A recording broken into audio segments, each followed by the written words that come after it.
আর মাত্র কয়েক সপ্তাহের অপেক্ষা, এরপরে উত্তর আমেরিকায় বসছে ফুটবলের মহোৎসব। তবে মাঠের খেলা শুরুর আগে বিশ্বকাপ ঘিরে সৃষ্টি হয় বড় এক ভূরাজনৈতিক সংকট, যার কেন্দ্রে ইরান জাতীয় ফুটবল দল। মধ্যপ্রাচ্যে সংঘাত বন্ধে চলছে আলোচনা, তবে পরিস্থিতি কিছুটা জটিল রূপ নেয় সম্প্রতি।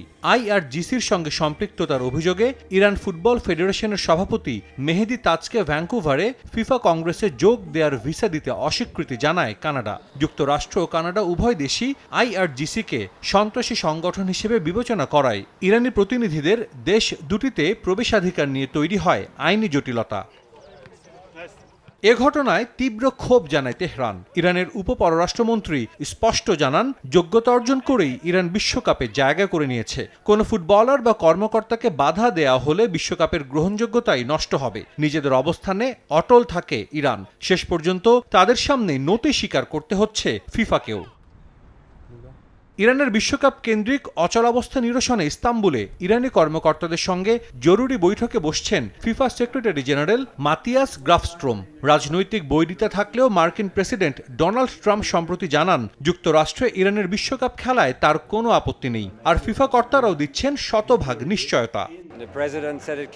ফিফা সভাপতি স্পষ্ট করেই বলেছেন, ইরান বিশ্বকাপে খেলবে। তারা খেলবে, এ ব্যাপারে আমরা আত্মবিশ্বাসী। আর এটি নিশ্চিত করতে আমরা সংশ্লিষ্ট কর্তৃপক্ষের সঙ্গে কাজ করে যাচ্ছি।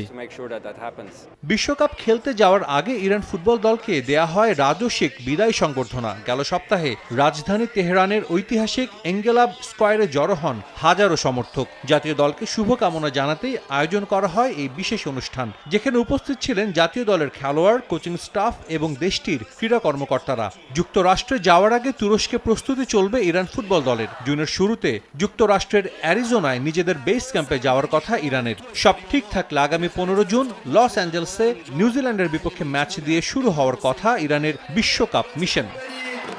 সাজিদ মুস্তাহিদ, সময় সংবাদ।